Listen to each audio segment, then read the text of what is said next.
The release of the Epstein files, I will start with it because there is, even in the legislation, the legal provisos, it seems, to kind of allow the cloak of darkness to continue over a lot of it. They mention an ongoing investigation would prevent the release of certain information.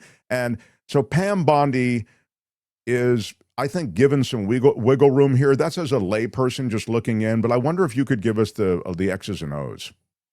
Well, it was difficult to even get that bill through. Trump and the speaker delayed it for months.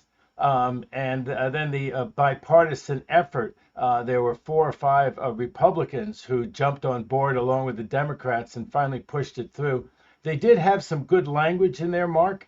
They say that the files are not to be withheld because there's supposed reputational harm, and they say that they're not supposed to be unduly delayed. And so those are all good things. About the only thing that people really agree on is that, of course, the victims shouldn't be identified, and there shouldn't be ways to identify the victims from information that's in there.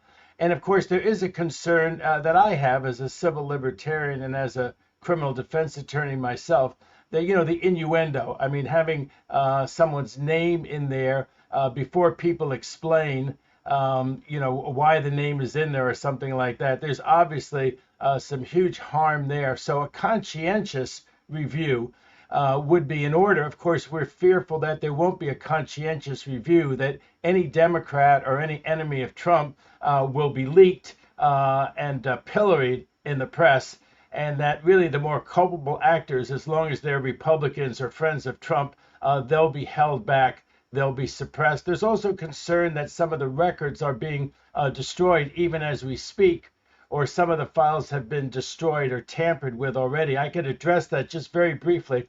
I'm not as worried about that as some people. One of the remarkable things about this case is that over 1,000 FBI agents were called in to cull through the records and supposedly eliminate Trump's name. And then they went to the attorney general and the head of the FBI and said, it's too much. Even with 1,000 of us, culling through and redacting Trump's name, there's just too many mentions of President Trump. What the hell do we do now? And that's when Trump said, forget the whole thing. I know I campaigned on those records being transparent. Don't release anybody. Why is anybody in the world interested in Jeffrey Epstein? And then we've been all through that, for weeks. And now we finally have the bill having been successful, having been approved by the Senate, I guess, without even a voice vote. And then, of course, Trump had to sign it.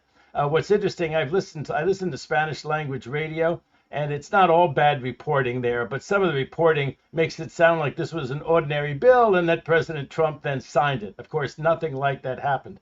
But I'm not that worried about the destruction of records because, as I just said, there are 1,000 FBI agents who are now witness to what was in there. From them and their reports, you can figure out what must have been there, what they must have reviewed. And also, people leave a trail when they obstruct justice or they tamper with evidence. And so from some reference in one thing to something else that's now gone, you can figure out. And there's one thing that the FBI does do very well is chain of custody. And so I think that there'll be very good marks of the chain of custody of what went in the files. And the final thing is that there are witnesses to it who were the victims. So the victims know what ought to be there. They know that a photograph was taken with them. They might not want to say it in a public document. They might not want to be sued by one of these rich, powerful people. But they certainly would tell investigators, hey, I remember they took 3 or 4 photos and a couple of videos. Where the hell are they?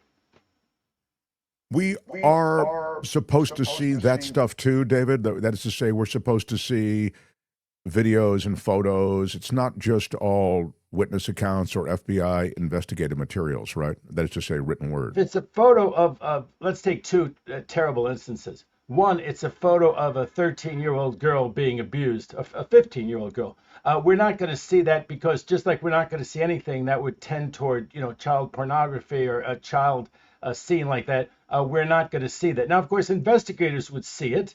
The House Oversight Committee, Senate, so forth, other investigators would see it. They could describe it. But no, we're not going to see it any more than we would see anything else that was like that.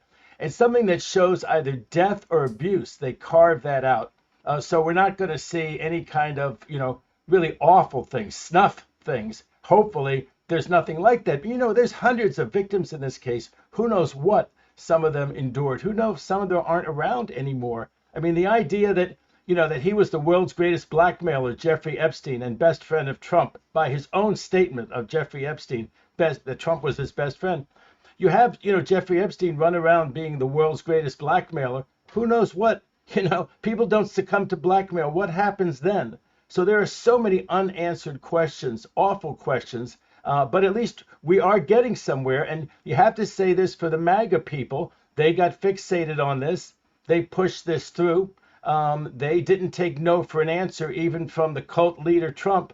And now we at least have a clock, tick tock. What do we have? 29 days to go. Yeah, 30 days total, so 29 more. Right. Exactly. So something has to be done. And a lot of it is going to come out. I want to pivot quickly to something else that's happening. It's kind of the news of the moment. The prosecutions and selective prosecutions from this administration are on full display, and the latest is news out of the Comey prosecution, which seems slapped together to begin with. They, couldn't really get any legit prosecutor there at the Justice Department to bring the case, so they got the insurance lawyer who was really working on insurance cases for Donald Trump and had her sit in the captain's chair and bring this prosecution. And it was slapshod to begin with, I guess. A lot of the wording that you would be familiar with, like sort of the legal boxes that needed to be checked, weren't checked. But now there apparently is an egregious act on the part of that same insurance lawyer turned prosecutor that may have turned this entire case against Comey on its side. Can you speak to that? I hope you have my Katz ready to go, the deluxe one done by my Disney illustrator friend, because Comey's in the clear. I think the question is going to be what Comey's state of mind is and his lawyers and how many millions of dollars they want to sue the government for. Hopefully they give it to some charity, some rule of law organization or something like that. But the case against Comey is going to fail. It's going to go nowhere. It never should have been brought. It's just an absolutely remarkable situation, because you would think that, people say, well, she'd only been a prosecutor for 3 or 4 days. One of the many lies that have been, I think, revealed by the judges and also by the magistrate judges, by both of them. They both have different proceedings going as part of it. But by the sharp questioning of both of them, is that this was, of course, not her decision. And everything in this, people said, if this isn't prosecutorial misconduct, if this isn't grand jury abuse, there never has been any. I mean, this will be taught for 50 or 100 years as what not to do in front of a grand jury. And let me just tell you a couple of things. First of all, you never had the evidence of vindictive prosecution. Everybody plays it cool except for Trump. Number one, he likes the idea that the world knows that he gotcha. The idea normally is to keep it secret. Get the person, the people who need to know, I gotcha. Yeah, he plays for the announcement. Right. The world isn't bragged to, I gotcha. But he did that. Number one, he wrote it. And number two, supposedly it was going to be a DM, and then somebody pushed the wrong button. They're all geniuses over there in the Trump White House.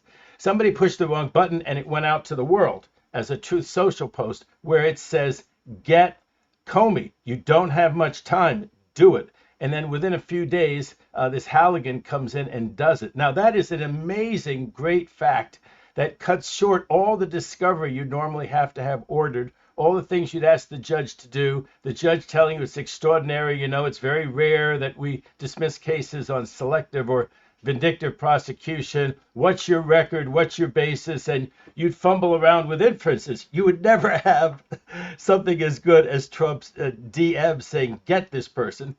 Then you have her saying that, well, she made a decision all by herself, had nothing to do with Trump. Well, she's had the job for 3 days. It's a quite complex record. How did she all by herself, without any prodding, make that decision in 3 days?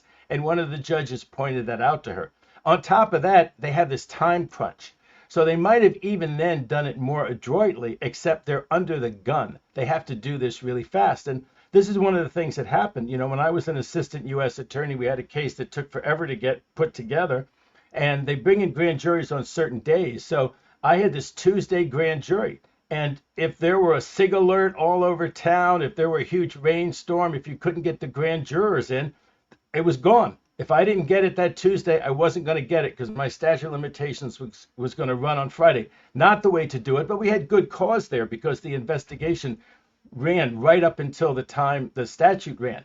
Here, they had to do this because his testimony in Congress was exactly 5 years minus a couple of days. So they didn't even have a week to wait or a week or two to wait, given the fact that Trump wanted to do this vindictive thing. And once he wanted to do the vindictive selective thing, he had to do it by 5 years from the testimony of Comey because it was a 5-year statute of limitations mark. So that helps to explain how incredibly inept she was. On top of that, you have Well, this that's great you're saying fact- that explains why it was slapshod, right? And she was just in the chair for 3 days, right?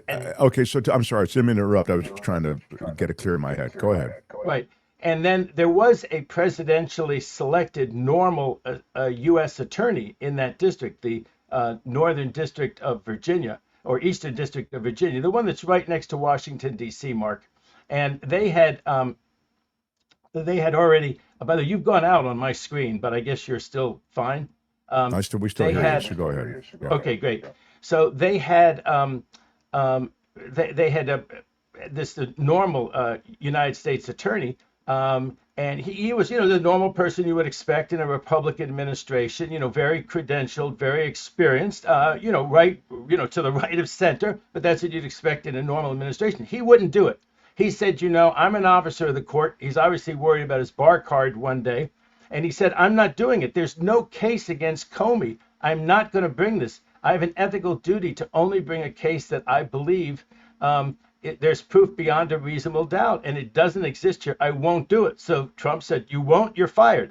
So he was forced to resign. And now the clock is really, really ticking. And that's when this White House lawyer of his who has no prosecutorial experience comes in. Now, then she makes a couple of mind-boggling mistakes. And I think it's important that you have a guest on like me who's actually been in front of the federal grand jury, because there's a lot of people who are very experienced lawyers, but unless you've had that particular job of being an assistant U.S. attorney or a federal prosecutor, you could be the greatest defense attorney in the world, the greatest former public defender in the world. You've never been in front of the grand jury. So let me just make this a little clear, because I think it gets a little obscure and part of the story. So you have about 16 to 20 grand jurors. They're not like regular jurors. They don't come in day after day like a normal jury. They come in on a Tuesday or a Wednesday. They're normal people who are not taking this chunk of 3 or 4 weeks out of their life, let's say, to try a case. They're taking 1 day a week. Normally they're permitted by their employer, and they come in that 1 day a week. So you get those 16 or 20 people together, and then you have to have a quorum. You have to have so many people, 16, 18, and then you have to have a majority of them vote an indictment. None of that normally happens because there's only one person making the presentation. That's the prosecutor, and the prosecutor normally has a script. Apparently, she went in there even without a script of how this was going to be done, and because she had only been in the job 3 days, she'd never been, I think, in front of this grand jury before. So instead of it being the familiar prosecutor who comes in every Tuesday, she's a complete unknown to them. And she runs in there and presents these 3 counts. And even with her being the only person presenting it, they vote no on one of the counts. A majority refuses to indict on one of the counts. You can imagine that it was stormy. Now, the judge has ordered the transcript, which are normally top secret and never given even to the defense attorney. But in this extraordinary case, the judge, who does get to see it, of course, said there's so many problems in this. I need to have a full explanation from the defense. I have to give them the grand jury transcript, even though they're normally so secret. And that's what he ordered. The Trump administration ran to court and has managed to get a stay for the moment of the defense attorneys getting the actual transcript. Once they do get it, and I believe the stay will be lifted and the defense attorneys will get it, you and I and the public won't see it again because it's top secret, only turned over for the purpose at this time of them making the arguments why the grand jury indictment ought to be dismissed.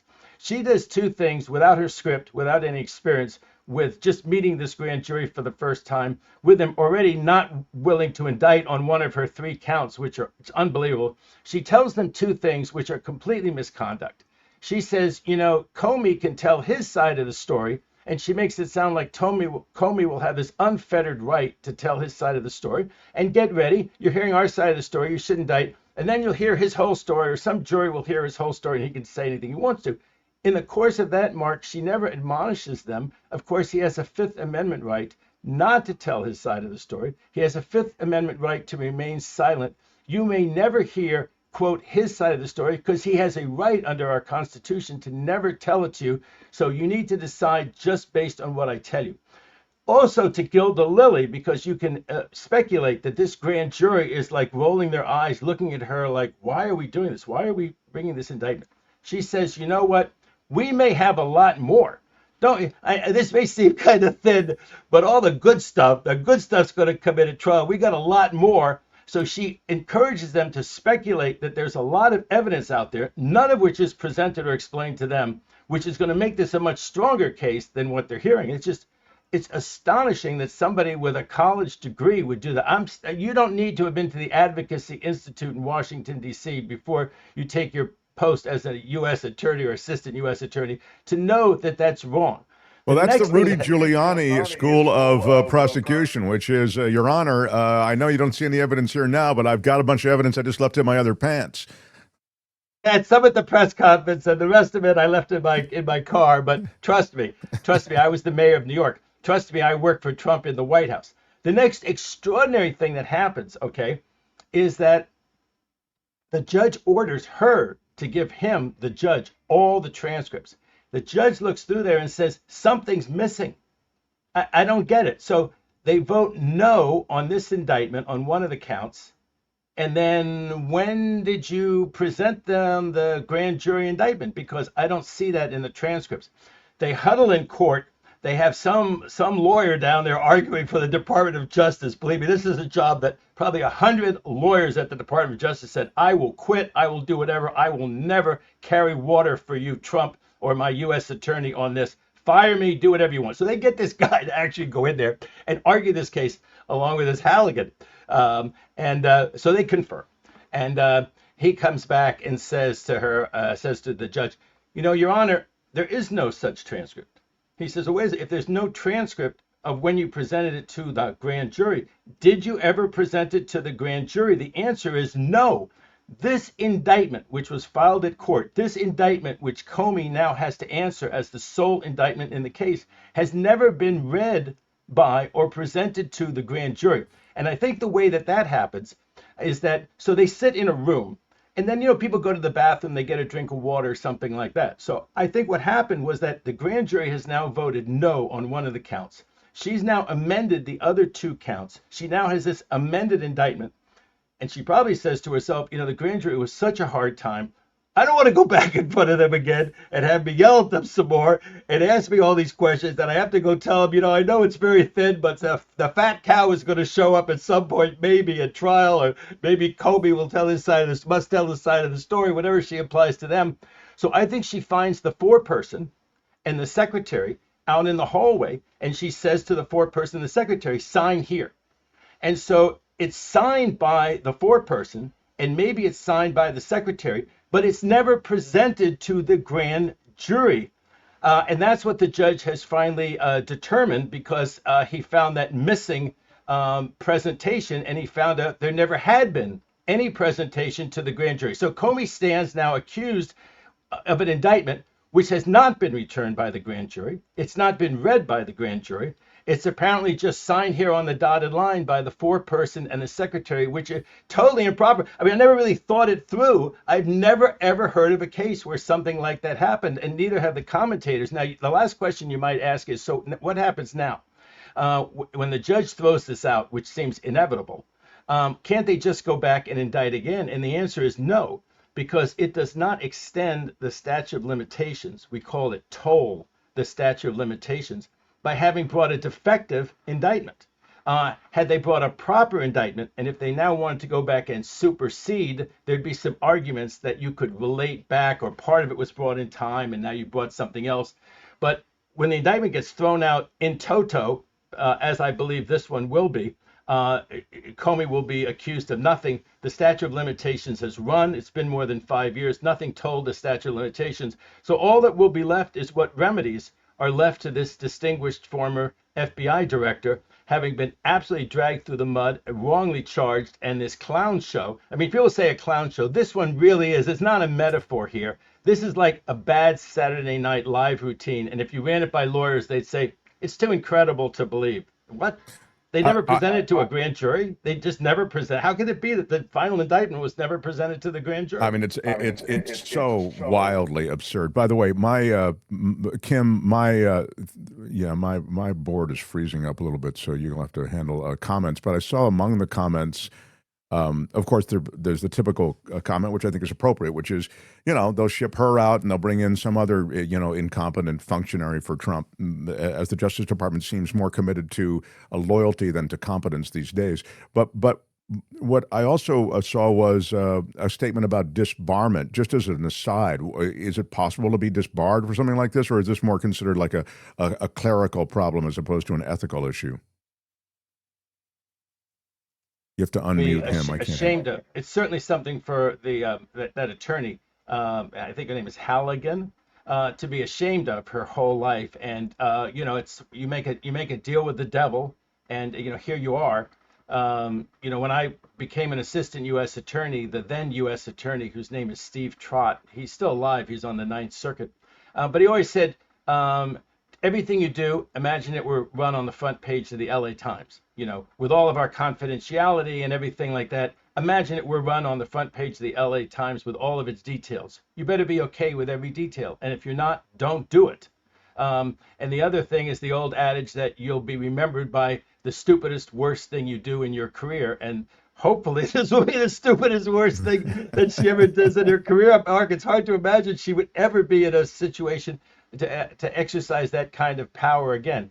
In terms, I mean, if they had lied to the judge, they seem to have come clean with the judge. Yes, it was a convoluted process, and the judge had to draw it out of them.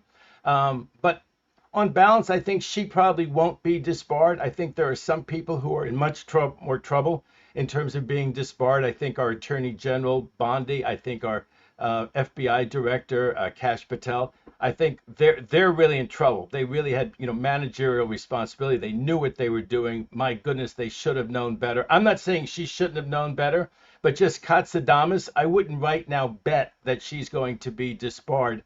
I think that Bondi and Patel have to. There was an attorney general who went to federal prison, John Mitchell, under Nixon. Sure, sure. And that's a real thing. This idea, and people say, well, she'll get a pardon.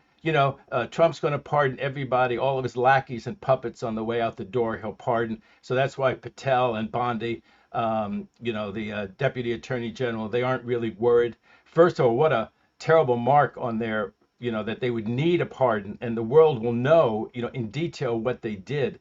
But there's other things. First of all, there's, there are other ways. Like I said, there may be some things they did in states, and none of the pardons apply to states. There may be violations of law that federal officials did. That's a complicated area, Mark. But the idea that a federal official can never be called to account for a state crime, even though there's proof beyond a reasonable doubt of the commission of the state crime within the state statute of limitations, well, that's a difficult issue. I wouldn't want to take my chance if I were Patel or Bondi that it breaks my way. Well, they're taking their chance, whether they, they're sort of forced to. I mean, in for a penny, in for a pound with them. I think they're in all the way.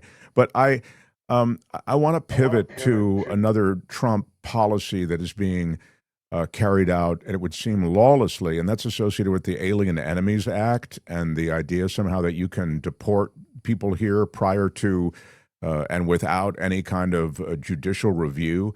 The judge who originally presided over this case and said, "Hey, return those prisoners, the now prisoners, those people that you scooped up. They weren't given any kind of due process, etc." That judge is now following through on what is really a contempt of court claim, as I understand it. David Katz, maybe you can set me straight, saying, I issued an order and you guys didn't follow it. Well, that's contempt 101. You have to do what the federal judge orders you to do. If you believe the federal judge is in error, then you ask for a stay so you don't actually get, if it's criminal contempt, so you don't get locked up right away. And if it's civil contempt, so you don't get locked up right away until you comply with the judge's order, they say you have the keys to the jailhouse door in your own hand when it's a civil contempt. But unless you get to the Court of Appeals quickly and get them to reverse the contempt citation, you've just violated the law, either the criminal law or the civil law, if you don't do what a judge tells you to do. And that's what, Trump, and who's the other one? Honan, this head of, is he the head of ICE? He's the Homan, head yeah. of ICE, right?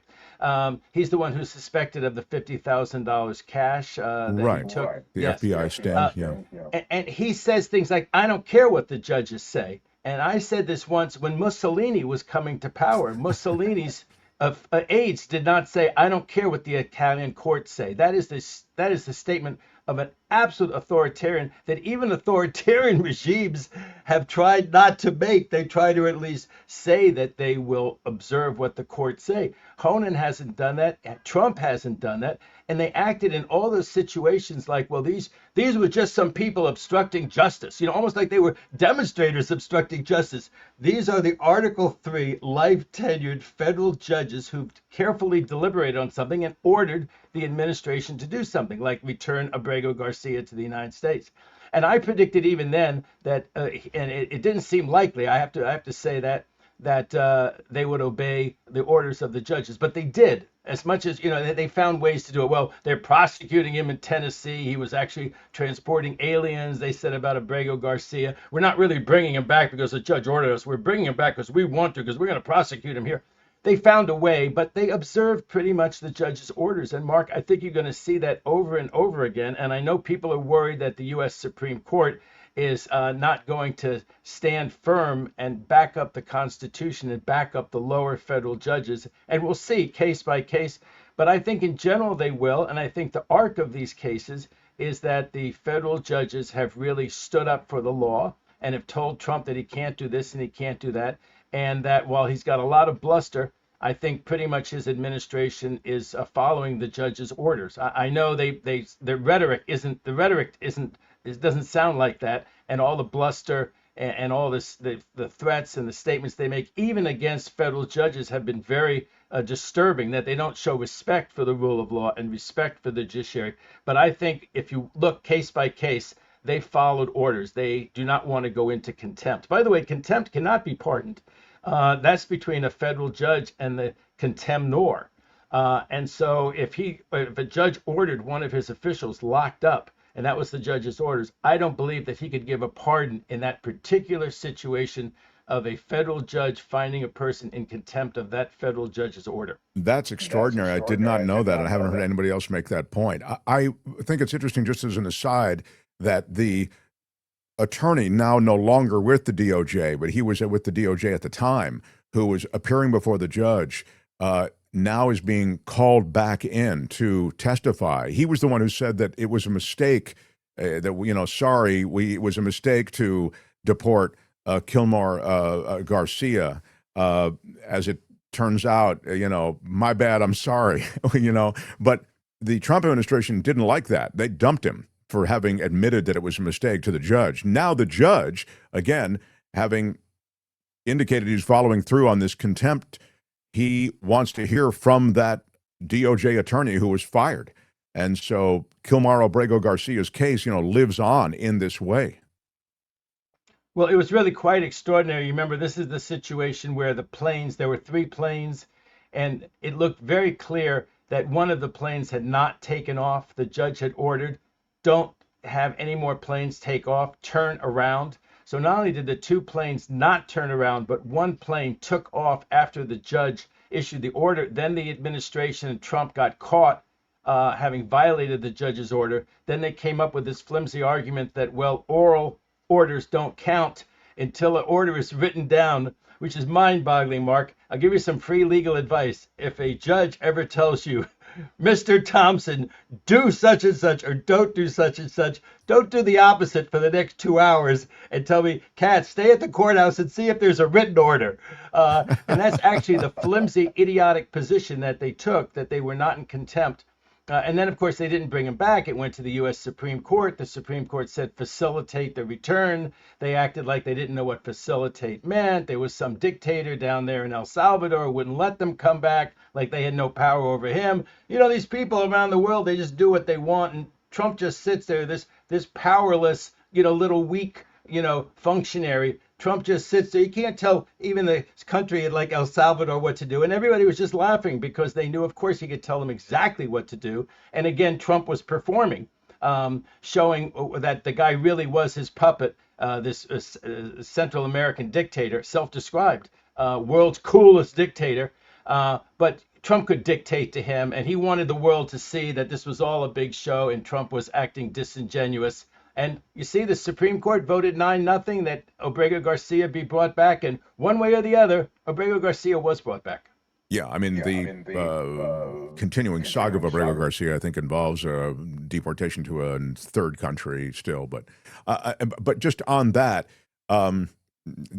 kind of thing where, there's a jihad going on the part of the administration, the other one involves Leticia James, the New York Attorney General. And apparently, again, in defense, do you call it discovery or evidence that the defense has, defending the Attorney General Leticia James on the case of the mortgage? It was the mortgage thing, the Fannie Mae deal. The indications are that there were internal communications from Fannie Mae showing the government-controlled company's top fraud investigators. Again, they're getting her on fraud or trying to. The government-controlled company's top fraud investigators believed the mortgage fraud case against Leticia James was relatively weak. The vice president of financial crimes was told by the director of mortgage fraud investigations at Fannie Mae that the Leticia James case is certainly not clear and convincing evidence. This was in an email communication during a June 13th discussion of investigation into James. The internal conversation, according to defense attorneys, also includes additional evidence that the Federal Housing Finance Agency Director Bill Pulte, he's the guy who is going after everybody on behalf of Donald Trump, was directly and potentially inappropriately involved in the investigations by Fannie Mae. So this is, again, a light that's being shown on the improprieties that the administration is continuing to perpetrate based on the fact that the ends justify the means, in effect. They want Leticia James nailed, and I don't care about the fact that the evidence against her is flimsy.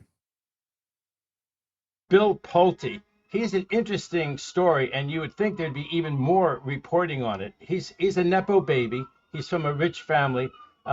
Their vehicle is called the Pulte Group, or this Pulte Group has some relationship with them. I guess they are long-standing in Michigan. One thing that I'm really curious about is that this Pulte Group gave a campaign contribution, not that large, I think it was $1,500 or $2,000, to the Democratic senator from Democratic senator from Michigan. I think her name is Slotkin. And they also gave a campaign contribution to Ruben Gallegos, who I think highly of. Both of them voted to confirm Pulte.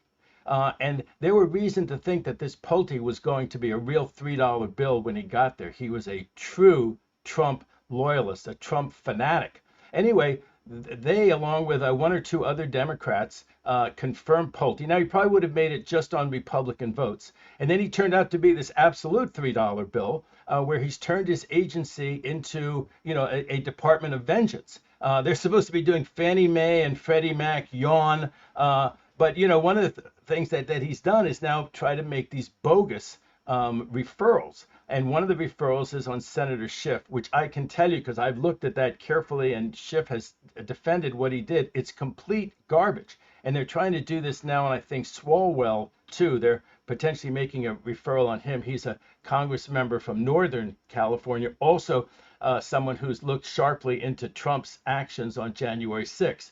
And the other one that he doesn't like, besides Swalwell and Schiff, is this Leticia James, because she sued him successfully. And these cases seem to be completely bogus. They've managed to get the memo on Leticia James, where the internal investigation that the Pulte's agency does has shown that she should not be prosecuted. Her niece was supposedly living there. Now, one of the great things they have is that Pulte himself wrote to these investigators within his agency, find out how long the niece has been living there, get to the bottom of what happened with the niece. And that is this idea, now we're so used to it with Trump that, people appointed in an administration, they're hatchet men and hatchet women. They go after their enemies. They do it personally. We're so used to that seeing Trump for this last year. These are all extraordinary. Somebody running an agency of that size, both Fannie Mae and Freddie Mac, the billions of dollars, everything that gets involved with that they go personally after one person that's charged with mortgage fraud. So it's obvious that it's selective prosecution. It's obvious that he just wants to get her. And it looks like Pulte is just playing along with it and referring these people to get closer to Trump. So to make a long story short, these cases are all bogus. With the Congress members, the lenders know very well that the person is living on two coasts. If they're from California, like Schiff or Swalwell, that both of them are their residences. No one's giving them some huge break on their financing because, oh my goodness, I don't understand the situation. They explained it. Schiff's situation, he had lawyers explain it. He made sure the bank knew exactly what was going on. This Leticia James, by the way, if there was supposedly a difference in the interest rate over a 30-year loan, Mark, I think it's a few $1,000s.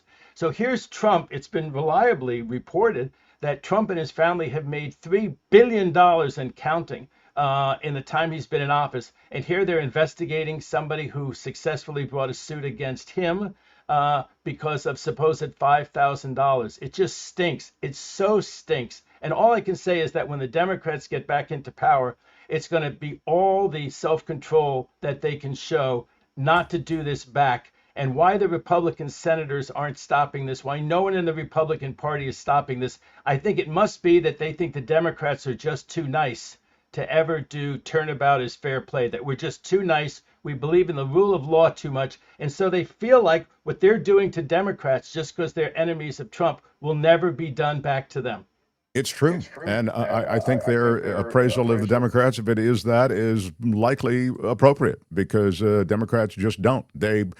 In short, in 15 seconds or less, I would just say Democrats essentially believe in institutions of government and that government well run, and I'm not suggesting it is well run all the time, but government well run is associated with institutions worth maintaining and worth keeping the integrity around.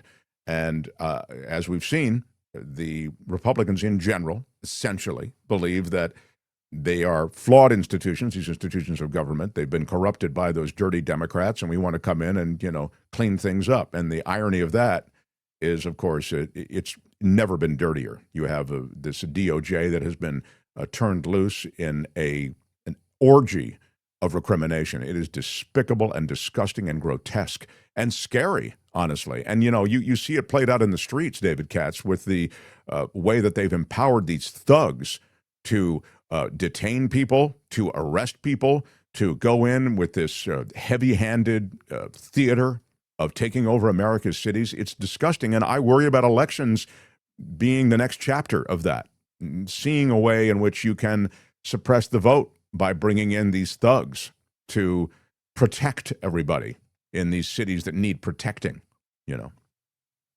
Well said, and just let me say that, the Democrats should always be the party of the rule of law, and I guess that's just one of the things that we have to live with in our history. That the Republicans, at least so far, in my with Trump is willing to do things that the Democrats are not willing to do back to Republicans, are not willing to do back, and that's great. It should always be like that, and you do want to be on the moral and intellectual high ground, and that certainly is not Trump, as you say. It's been so cheapened, and these raids not only are, of course, violating all of these people's rights, but it has such a bad economic impact on places like LA. I mean, you go around and, in the Latino areas, in some of the poorer working class areas, I mean, the streets are deserted, restaurants are going out of business, all of that kind of economic impact. People wonder why the economy is in such terrible shape. Well, let's see. The big cities, a lot of the workers are scared to go out and go to their jobs. And then we have these tariffs that are raising the prices of everything. Why is Trump not doing well on the economy? It's like Econ 101. Well, I'm glad you mentioned the effect on the economy because I've been talking about it since these guys came to power. You can't pursue this kind of aggressive immigration policy strategy, and I use the words in quotes because it is so completely uh, lacking any kind of righteous underpinning or even sensible underpinning. You can't pursue it as aggressively as they've pursued it. And of course, they've supercharged their budget, the HHS and ICE. So you have more and more of these thugs, these quote agents doing this. But you can't do this, and you can't cull the agricultural fields, the slaughterhouses, the car washes, the hospitals, the uh, centers of education. I mean, there's a lot in the world of education that's associated with those who are in this country in one way or another. And you've gone to the courts where they're actually appropriately showing up at the designated time of their adjudication for immigration processes, and you're arresting them there. It's an outrage. You can't do it without it having a hugely negative effect on the American economy, and that's what's going to happen. I love that you mention it. Thank you for letting me make that speech. Now I'm going to. I've got to wrap up, David. I have stuff that I want to get to. Supreme Court stuff. But I think we got the major stuff in today, which is very, very important. I'll give you the last word, though. If you think there's anything at SCOTUS or if there's another case in the pipeline that you really wanted to get to today, I don't want to leave it aside. Well, you had sent me something about the AI case, and the AI case is really fascinating. In the big ugly bill, they were trying to preempt the regulation of AI from the states and lodge it all in the federal government. And it actually, there was Republican infighting. And so the Republicans didn't push that in the big ugly bill. There were enough Republicans to join with Democrats. The Republicans are joining with them because they believe in states' rights. So if you're, let's say, Utah, a Republican state, you want to control what AI does in your state. You don't want to turn that all over to the federal government. The fear is that Trump wants to turn it over to the federal government and preempt the states' rules because, that's where the big money is. He's got all of those huge donors, and that's what means the world to the people who are developing AI, and they're willing to have their lobbyists and others spend really millions and millions of dollars. And the preemption is very important. If the federal government enters an area and preempts it, if they have like comprehensive legislation about it, which is what they're hoping to have, then they argue that the states it's disruptive. There are too many cooks, and the states don't get to cook at all. And we have very important regulation of AI that's right here in California. And of course, I think that we ought to be able to control AI. I think this argument that there'll be too many cooks. First of all, most of the state regulations are similar to each other. So it's not that the AI companies will have too many cooks. It's that they'll have states that are actually looking over what they do, making sure you don't have a robot doctor, but a real doctor, making sure that all kinds of porn doesn't get disseminated in ways that it shouldn't because the federal government is being lax about it. And some states like California and like a conservative state like Utah would do more about it. To make sure that all sorts of other things aren't being done by AI. All the fears that people have about AI, the states are trying to rein it in. What would Trump and these Republican donors and lobbyists do? The fear is that, and of course, it's being pushed by Senator Cruz. So that makes you even more. What an unholy alliance. Trump, Senator Cruz in charge of the Commerce Committee, and all of the super big boys who are developing AI.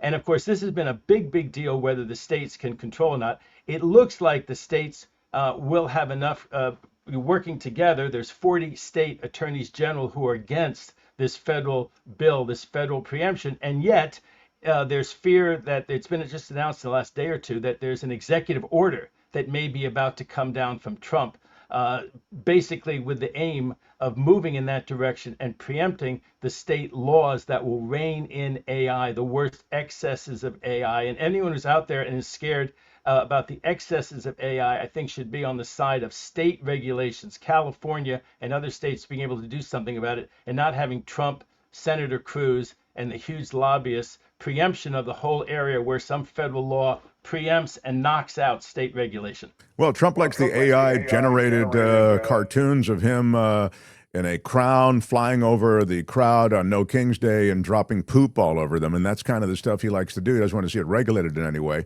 And this would label things that might be mistaken for real. Generally speaking, states want the ability to, be able to put something on there, a watermark or some kind of legally compelled indication that this is AI.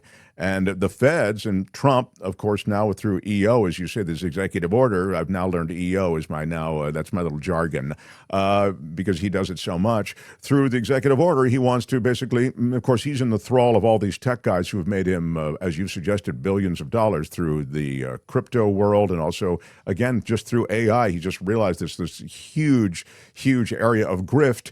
He wants to abide by whatever they want, so he wants no restrictions whatsoever. So it's pretty awful, I'm glad we had a chance to mention that, because that's a big issue. I mean, that's a what did Biden say? That's a big effing deal. How we regulate AI. Yeah. David, thank you for staying after class and giving us a little extra, and look forward to our next visit. You can find David Katz on Thursdays with us. And Katzadamus, again, great record of predictions and forecasts. You are virtually unblemished, I think, in those forecasts. So love seeing you, man. I may get blemished with the tariff decision. I want you to know that the Economist bot is still with you, Mark. They're still with you, thinking that the Supreme Court will cave into Trump and allow his tariffs to stay. For those who are just joining us, David thinks or originally forecast that the Supreme Court will rule against Donald Trump and rule that the tariffs were illegally imposed. I said, of course, you're right from the standpoint of the law, but the Supreme Court, the concierge Supreme Court, will rule with Trump, and I think they'll allow the tariffs to proceed. Did not go well. The oral argument did not go well for the Trump tariffs, and Gorsuch and the Chief Justice asked questions that made people think that the two of them will join the three moderates to liberals. Now, of course, Trump will find other ways to try to impose tariffs, but I really think that one, it was so beyond the power that he has. It was so not an emergency that I think that one's going to come out the right way and should come out fairly soon. Yeah. So I hope you're right. I mean, I really do hope you're right. All right, David. Thank you. David Katz, everybody. Appreciate it, David. Hi, it's Mark, and I thought that was great. Hit the notification bell. You'll know whenever there's a new video being dropped, and please subscribe to our channel to help us save the universe.